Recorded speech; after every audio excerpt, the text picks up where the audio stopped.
is true historically that students are the change makers in our society, and if anyone needed a reminder of that, just taking a look at what is happening in the Arab world today is pretty clear evidence of it.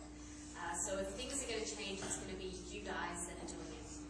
When it comes to mass atrocity crimes, we know what the status quo is.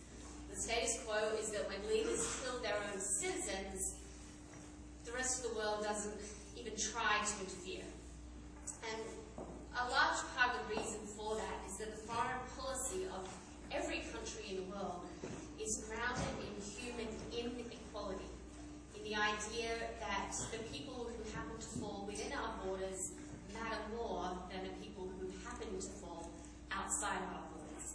And so if it costs money, let alone risks lives, for people here to stop the slaughter of people there, then the norm is that we don't do anything.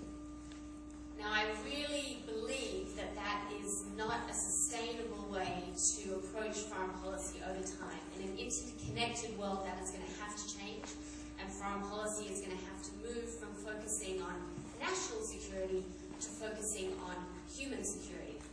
But it's going to be this generation that is actually making that change happen.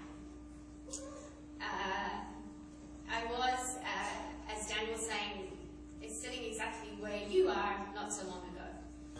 And at the beginning of this movement back in 2004, we had huge expectations about what would come just from creating an outcry.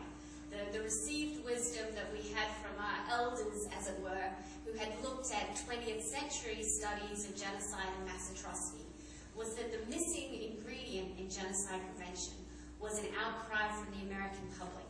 And so we had huge expectations about what we could achieve if we just created that outcry. But a couple of years in, and I was going back and forward to Sudan, I was noticing a real mismatch between those expectations and the realities on the ground in Darfur.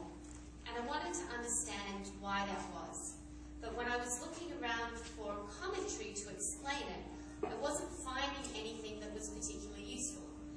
From inside the movement, you had some people who wanted to say that everything good that had ever happened in Sudan was because of advocacy, and that what advocates needed to do was keep doing more of the same, bigger, stronger, louder, the same.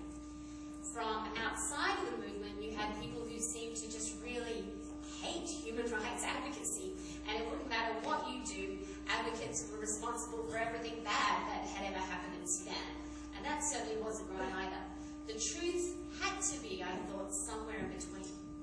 But there was no real way to know that until somebody actually took a step back and did the work of reconstructing how it was that policy was made, not just in the US but globally, and how the movement was interacting with that. And that was really the purpose of doing the research on this book, Fighting for Darfur. So to start nominally where this starts, if we go to 2002 in Darfur, there is a rebellion brewing against the Sudanese government. But the Sudanese government at that time is negotiating with rebels in a different part of the country, in the south of Sudan. They're finalizing the North-South peace agreement to end what was the longest-running civil war in Africa, in which 2 million people were killed. And I want to stop on that number for a moment, because we say numbers a lot, and we don't really think through what we mean. The human impact of that is that whenever I'm doing interviews in South Sudan, each and every person that I interview has a family member who was killed in that conflict. So it was a big, big deal that the Sudanese government was negotiating an agreement to end that war.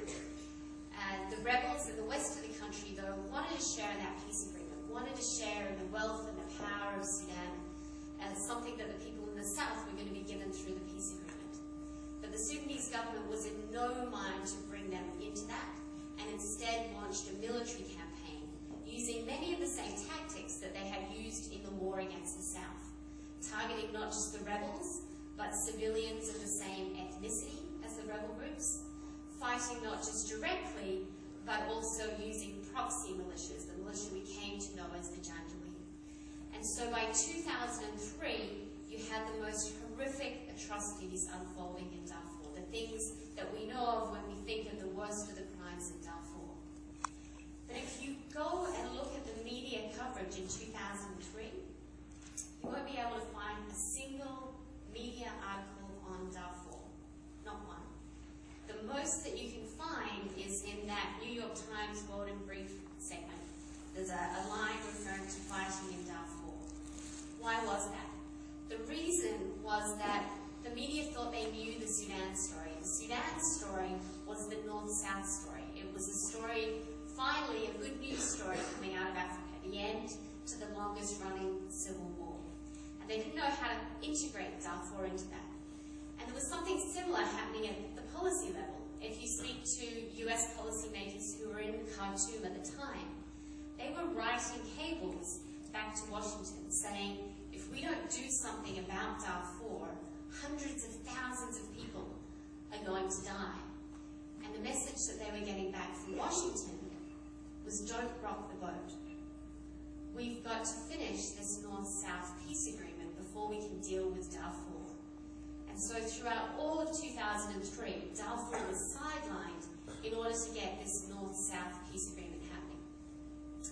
We also know that at some point that changed. At some point, Darfur became the Sudan story. So how did that happen? It happened around about this time of year, but in 2004. It was the build-up to the 10th anniversary of the 1994 genocide in Rwanda.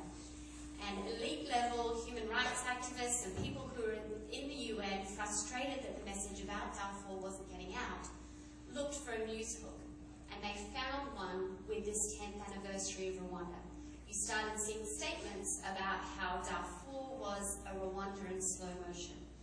And so from the media coverage being at this flat line, you get this massive spike in April of 2004.